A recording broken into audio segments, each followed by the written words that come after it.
నేను ఆ రోజు ఒక మాట చెప్పి వచ్చాను. ఒకే మాట,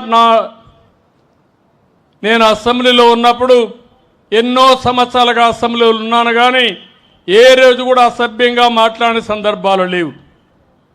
రాజకీయ నాయకులు హోరీగా పోరాడతాం, ప్రజల కోసరం పోరాడతాం, ప్రజాహితం కోసరం పనిచేస్తాం.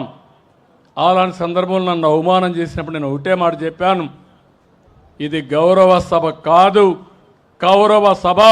మళ్ళీ గౌరవ సభ చేసేదానికి క్షేత్రస్థాయిలో పనిచేసి గెలిచి అసెంబ్లీలో అడుగు పెడతా అన్నాను, పెట్టాను. మళ్ళీ చూశాను, ఎక్కడ చూసినా ఆడబిడ్డల పైన అసభ్యంగా పోస్టులు పెట్టడం సోషల్ మీడియాలో. నేను రాజకీయాలు సేవల కోసం చూశాను.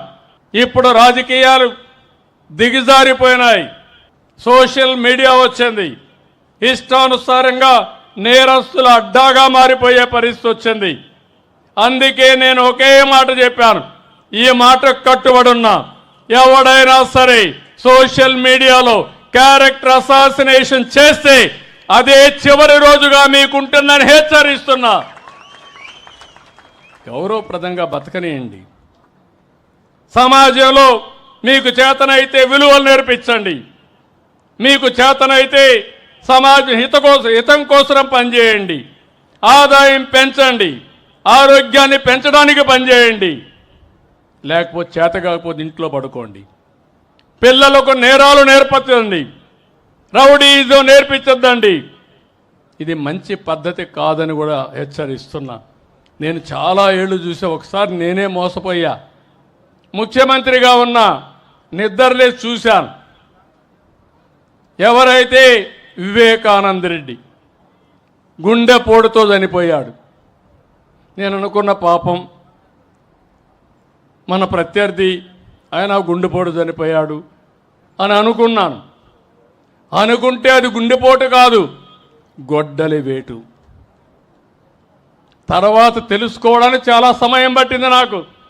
అంటే ఒక ముఖ్యమంత్రినే మోసం చేయగలుగుతున్నారంటే మీరొక లెక్క అని మిమ్మల్ని అడుగుతున్నా.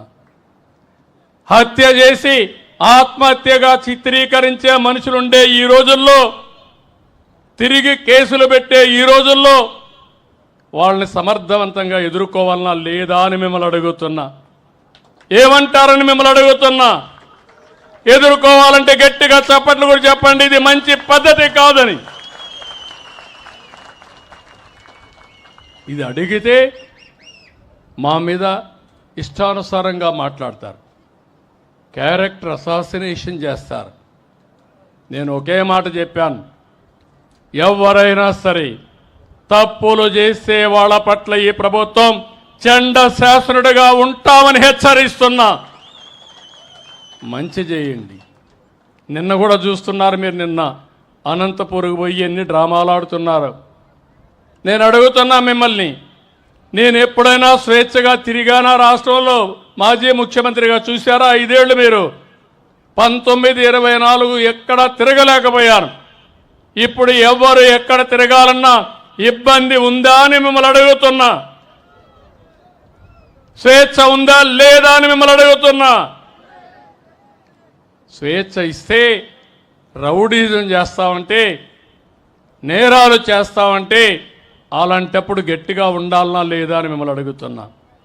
ఇలాంటి ఉన్నప్పుడు మీరే చూశారు, ఈ ప్రభుత్వం అభివృద్ధి కోసం ఉంది తప్ప ఇంకొకటి కాదు. అదే సమయంలో ఎవరు తప్పు చేసినా వాళ్ళని శిక్షించే బాధ్యత ఈ ప్రభుత్వం పైన ఉంది. ఆ విషయం కూడా మీకు విజ్ఞప్తి చేస్తున్నా.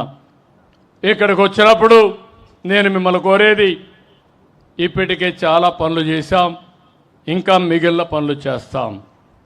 అదే సమయంలో నేను ఇటీవల కాలంలో ఆలోచించినప్పుడు ఒక వినూత్నమైన కార్యక్రమానికి శ్రీకారం చుట్టాను. ఆ కార్యక్రమం మీరు చూస్తే ఈరోజు మనందరం కూడా ప్రభుత్వం ప్రైవేట్ భాగస్వామ్యం, దీంతో కొంతమంది వ్యక్తులు పెట్టుబడులు పెట్టి వాళ్ళు బాగుపడి సమాజ హితం కోసం పనిచేశారు. ఈరోజు మీరు ఒక్కసారి చూస్తే ఈ టెలిఫోన్స్ ఉన్నాయి.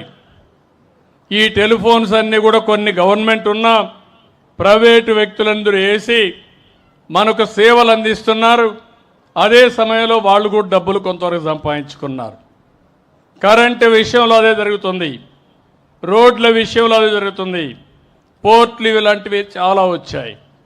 ఈరోజు నేను ఆలోచించిన విధానం ప్రభుత్వం ప్రైవేట్ పీపుల్ భాగస్వామ్యంతో మిమ్మల్ని అందరినీ ఆదుకునే కార్యక్రమానికి శ్రీకారం చుట్టాను. జీరో పావర్టీ అన్నాను, తెలుగులో ఎతికాను కానీ మంచి పేరు దొరకలేదు, అందుకే ఇదే బాగా అర్థమవుతుందని జీరో పావర్టీ అన్నాను. అదే సమయంలో 2 విషయాల్లో ముందుకు పోయాం. మార్గదర్శి, బంగారు కుటుంబం. మార్గదర్శి అంటే ఎవరైతే మీకు మార్గాన్ని చూపిస్తారో, మీతో అనుసంధానమయ్యి మీ ఇంటికి సహకరిస్తారో వాళ్ళని మార్గదర్శిగా పెట్టుకున్నాం. అదే సమయంలో ఎవరైతే బాగా పేదవాళ్ళుగా ఉన్నారో వాళ్ళని బంగారు కుటుంబాలుగా పెట్టుకున్నాం. మీకు అవకాశాలు వస్తే ఇప్పుడు మేము ఇక్కడ ఉన్నాం.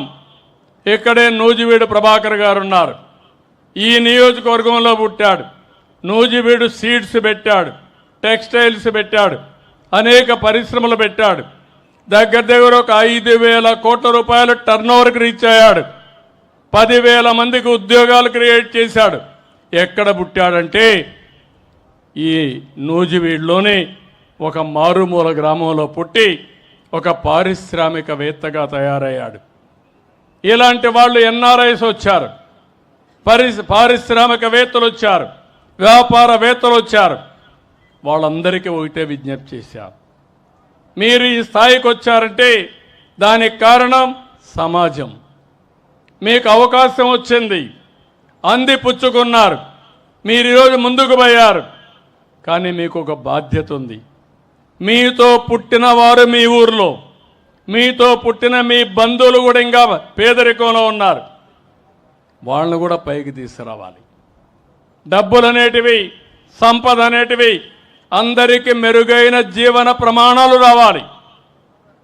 అంతేగాని సంపద కొంతమందికే పరిమితమై మిగిలిన వాళ్ళు తినడానికి తిండి లేకుండా, చదివించుకోవాలంటే పిల్లలకు డబ్బులు లేకుండా, ఇంకో పక్క అనునిత్యం సమస్యల సుడిగుండంలో చాలా బాధపడుతూ ఉండడం కరెక్ట్ కాదు. దానికోసమే నేను ఒక వినూత్నమైన కార్యక్రమం, పైనుండే 10 మంది, కింద నుండే 20 మందికి చేయూతనివ్వాలి. ప్రజలే ఆస్తి. ఈరోజు ప్రభాకర్ రావు కుటుంబంలో, నూజివీడు ప్రభాకర్ గారి కుటుంబంలో వాళ్ళ తండ్రి ఇచ్చిన ఆస్తి కాదు, ఆ కుటుంబానికి ఆయనే ఒక ఆస్తి. ఎందుకంటే ఆయనకు ఒక ఆలోచన వచ్చింది. వాళ్ళ నాన్న చదివించాడు, చదివించిన తర్వాత ఆలోచన వచ్చింది, సీడ్స్ ఫ్యాక్టరీ పెడితే విత్తనాలు ఉత్పత్తి చేస్తే డబ్బులు వస్తాయనే ఆలోచనతో పారిశ్రామికవేత్త అయ్యాడు. ఆదాయాన్ని సంపాదించాడు. అంటే వాళ్ళ నాన్న ఇచ్చిన వ్యాపారం కాదు, కొంతమందికి తల్లిదండ్రులు వ్యాపారాలు ఇస్తారు, కానీ ఆయన సొంతంగా చేశాడు. అంటే ఆయనలో కొన్ని శక్తి సామర్థ్యాలు ఉన్నాయి, అవకాశాలు వచ్చాయి. అలాంటి వ్యక్తి ఈ గ్రామాన్ని దత్తత తీసుకొని మీకు కూడా అండగా ఉండమని చెప్తున్నా. దీనికి ఒక ఉదాహరణ ఇచ్చాను. అంబేద్కర్ గారు చదువుకోవాలనుకున్నాడు, 12వ సంతానం. ఆ రోజుల్లో షెడ్యూల్ కులాలంటే అంటరానితనం ఉంది, ఎవరు కూడా అండగా ఉండే పరిస్థితి లేదు. అప్పుడు ఆలోచిస్తే బరోడా మహారాజు ఆ రోజు బాంబేలో చదువుకోవాలంటే నెలకు 12 రూపాయలు ఇచ్చాడు. ఆ 12 రూపాయలు చదువుకున్నాడు. లండన్కు పోవాలంటే నెలకు $11 ఆ రోజు డబ్బులు ఇచ్చాడు. దాంతో ఆయన మనం చూస్తే రాజ్యాంగాన్ని రాసే ఒక పెద్ద వ్యక్తిగా తయారయ్యాడు, గొప్ప మేధావిగా తయారయ్యాడు.